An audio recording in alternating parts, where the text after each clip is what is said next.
Alicia en el laberinto de la hipertextualidad es una comunicación que quiere presentar la novela de Lewis Carroll como una obra meta-hipertextual, que nos permite construir un hipertexto que por un lado nos enlace con el pasado, porque contiene otros textos, especialmente poemas paródicos de la tradición escolar inglesa, y por otro con vínculos externos a través de la intertextualidad, de forma que nos permita la reflexión metaliteraria y la toma de conciencia de la importancia de los conocimientos previos para el desarrollo de la competencia literaria y lectora.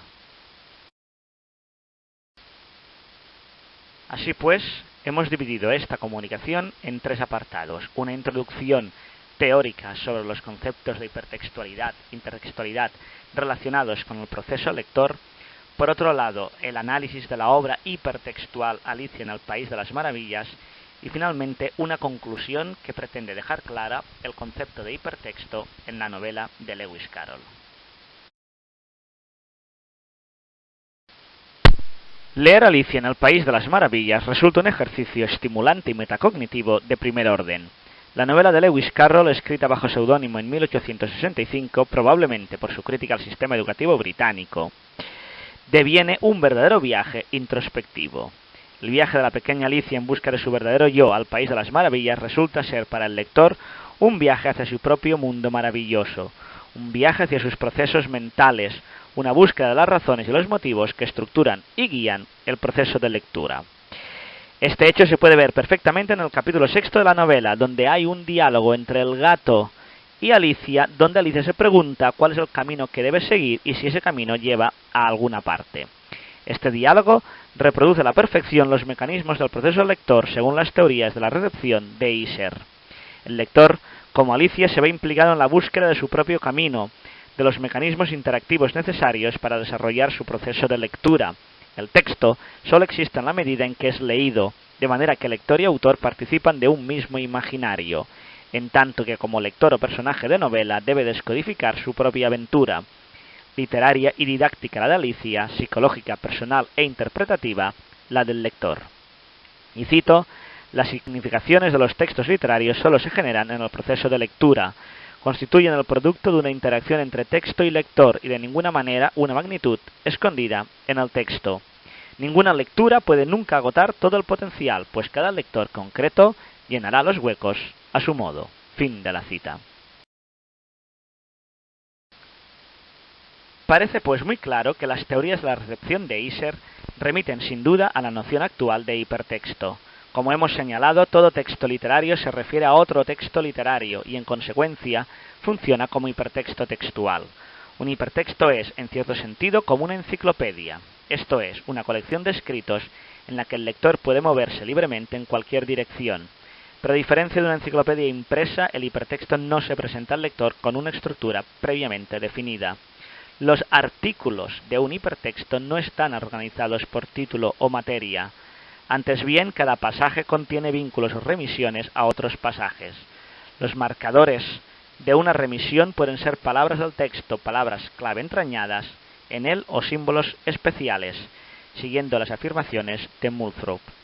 De forma que a partir de la lectura lineal del texto, el lector va construyendo vínculos con otros textos o documentos, vínculos que el lector no experimenta de forma necesariamente lineal ni exclusivamente en los mismos formatos. La interacción lectora, actividad cognitiva que resulta de la suma de los conocimientos previos del lector, con la expectativa de la lectura y de las relaciones entre texto y la memoria de otras lecturas, literarias o no, que posee el lector, es una de las realidades de la hipertextualidad, porque proporciona mecanismos de comprensión lectora basados en la capacidad de establecer relaciones entre contenidos que dan lugar a un pensamiento, y cito a Landau, crítico que se basa en la facultad de relacionar muchas cosas entre sí. Cuando nos enfrentamos a la lectura de un clásico como Alicia, comprobamos que su carácter hipertextual viene dado tanto por tratarse de un hipertexto textual como de un texto hipertextual, siguiendo la clasificación esbozada por Eco. La novela de Carroll incluye numerosos referentes de obras anteriores, es decir, se trata de un hipertexto textual, pero a la vez es un texto que da acceso a otros textos o documentos que lo amplían, texto hipertextual, modifican o matizan, acercándonos a su vez al término de hipertexto sistémico de Eco. porque la historia de Alicia es universal, de ahí el concepto de clásico, y su texto deviene una herramienta de conocimientos accesible desde diferentes soportes, el texto literario, pero también el lenguaje musical, cinematográfico o de juego interactivo, convirtiendo el texto de Alicia en un hipertexto digital o en soporte digital, didáctico o educativo, según lo define Landau. El carácter de texto hipertextual de la novela, para un lector actual, se produce desde el mismo título de la narración, o incluso antes de su lectura. El personaje de Alicia y su mundo nos remite a un universo mental y casi mítico, donde vemos la Alicia de la película de Disney de 1951, o bien nos traslada a versiones cinematográficas más modernas y que mejor interpretan el texto de Carroll, como la película de Tim Burton del 2010, o bien nos conducen a canciones como Lucy in the Sky with Diamonds de los Beatles o el universo fantástico infantil de Madonna en su canción Dear Jessie. Pero empecemos por su funcionalidad como hipertexto textual. Alicia presenta 7 poemas paródicos.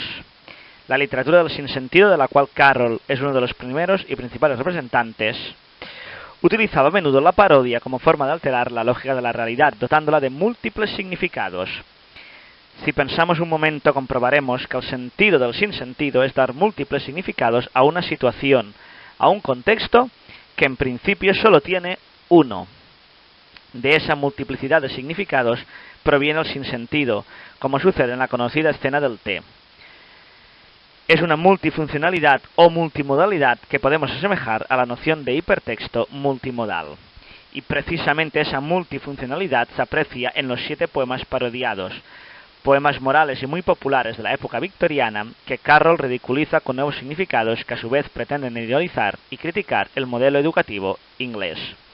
Obviamente la parodia no funcionaría sin los conocimientos previos del texto original, que nos induce a interpretar e inferir el texto paródico a partir de su distancia, de su conexión anómala con el original. Como hemos ido señalando, el carácter de texto hipertextual de Alicia se produce desde antes de la lectura. Uno de esos elementos hipertextuales es la película de Tim Burton, una excelente fuente para interpretar el mensaje de Alicia. Dejando de lado los juegos lingüísticos propios del sinsentido, Alicia es una novela tremendamente crítica con la sociedad victoriana que la ve nacer. Una de esas principales críticas, y creo que uno de los puntos centrales de la interpretación de la novela, es la relación del yo con los otros. Alicia llega al país de maravillas buscándose así a ella misma con unas convenciones sociales y morales muy fuertes, rígidas, intransigentes, que chocan con el comportamiento de los animales estrafalarios del país maravilloso. Alicia vive cómoda en su zona de confort, que cree única e invulnerable, pero a medida que avanza en su camino por este país de ficción, se da cuenta que no hay unas reglas únicas de comportamiento y que las que existen se pueden cambiar. Esa es la lección de la novela y el mensaje de la película de Tim Burton. Ante el matrimonio, símbolo de esa edad adulta, Alicia regresa al país de maravillas para comprender quién es ella, cuál es su verdadero yo y regresar para poder decir no a las convenciones sociales y seguir su propia vida. En el siglo XXI de Burton, la mujer puede tomar libremente esa decisión. En el siglo XIX de Carroll no parece tan fácil. De ahí que Alicia deba conformarse con los recuerdos infantiles, la imaginación y la fantasía como medios para hacer soportable el día a día. Película y novela nos ofrecen una gran lección moral, plantearse si salir o no de la zona de confort. Las limitaciones de la Alicia del siglo XIX contrastan con las de la Alicia de Burton, que deviene un personaje libre con autonomía y poder de decisión, una vez se reencuentra consigo misma, mientras que la de Carroll o crece, madura y se casa, o se queda como una niña toda su vida, tal y como le sucede a Peter Pan, otro personaje de novela que no por casualidad se convierte en uno de los personajes secundarios de la novela de Diego Arboleda, Prohibido leer, a Lewis Carroll. La obra ganadora del Premio Nacional de Literatura Infantil y Juvenil es, obviamente, un hipotexto que remite a su referente original. En ambas, el conocimiento de uno mismo y el propio crecimiento personal pasa necesariamente por el acceso a la ficción y a la fantasía. Así, los enlaces que remiten la novela española a la novela inglesa son básicamente 5. En primer lugar, el sinsentido, presente especialmente en el personaje de Timothy Steele, un ser extraño y surrealista, devorador de comida, que ayuda a Eugene y Alice a conseguir su objetivo de conocer a la verdadera Alicia. Este personaje, junto a elementos como la colección de porcelana de la señora Welrush o la descripción animal del señor Welrush, contribuyen a recordar los personajes antropomórficos de la novela victoriana o a recordar escenas sin sentido como la hora del té en la novela de Carlon. Sin duda, Timothy Steele remite al sombrerero tanto por su descripción física como psicológica. Y no olvidemos además que todos estos personajes se conocen en la novela española precisamente en la hora del té. En segundo lugar, la metaficción.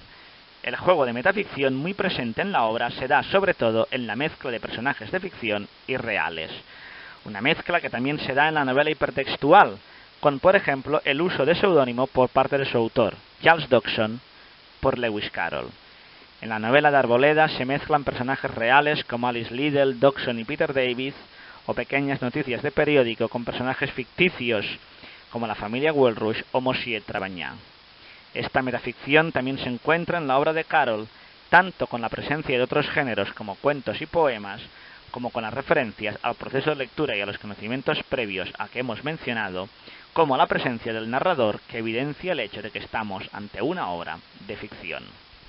En tercer lugar, encontramos el humor y los juegos de palabras, especialmente presentes en los antropónimos: Travagnan, Marquesa de Puntillist, Conde de Abolengue, Barones de Gauche y Artois, Vizcondes de Analfabet, Petulant, Arroguet son algunos de los cómicos nombres de personajes. O incluso en la propia definición de la protagonista como desastriz, en lugar de institutriz, nombre que por cierto recobra al final de la novela como muestra de la evolución personal y el autoconocimiento conseguidos durante el relato. En cuarto lugar, encontramos el cuestionamiento de las reglas. Desde el capítulo 11, donde se explica los extraños comportamientos de Timothy y Mademoiselle Chignon, pasando por los no conversadores de una no conversación, hasta la principal y más absurda regla de la novela española, que es la prohibición de leer a Lewis Carroll. Prohibición que se ve ineficaz y que al saltársela deviene la solución de la familia protagonista.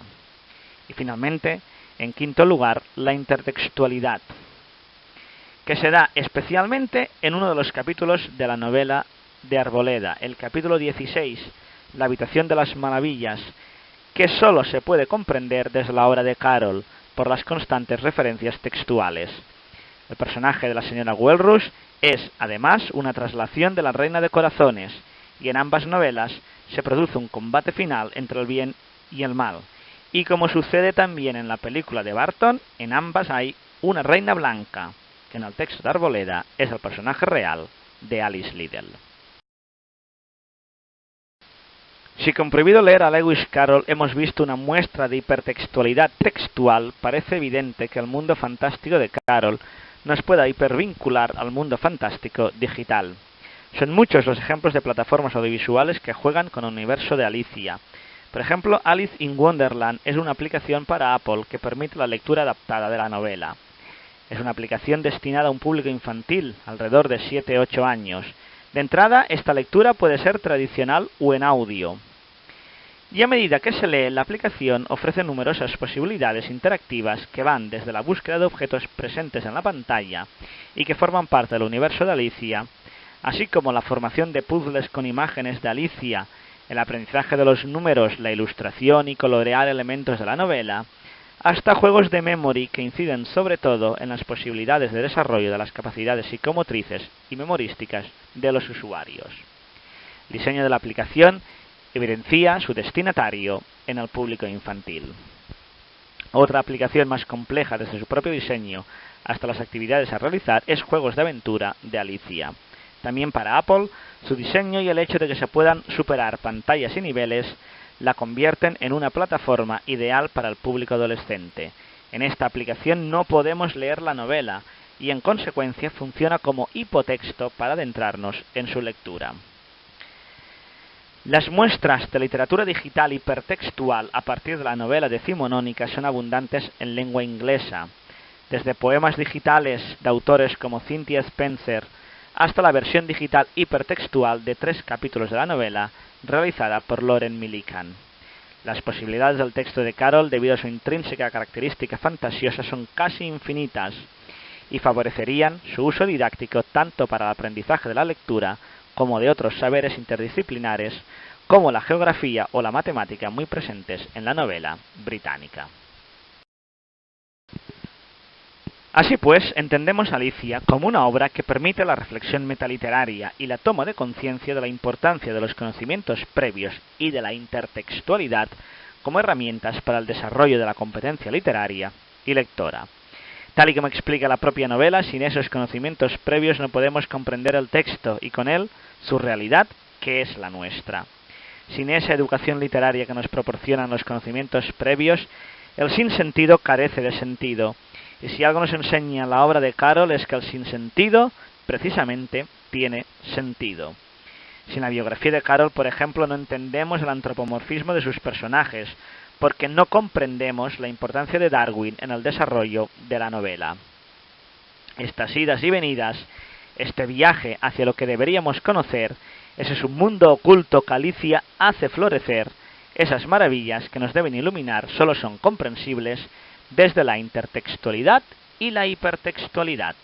Es así como Alicia se convierte en un hipertexto que nos enlaza textualmente, culturalmente con el pasado, porque contiene otros textos anteriores, y que nos enlaza con otros vínculos externos digitales, que nos permiten comprender mejor el texto original y los textos que surgen a partir de este, que nos permiten entender mejor el viaje laberíntico que la novela nos ofrece, como una cadena de clics casi infinita, un viaje hacia la adecuada adquisición de mayor competencia literaria, mayor educación literaria y un mejor conocimiento personal que nos lleve a una salida airosa, digna y sólida en el laberinto de la vida.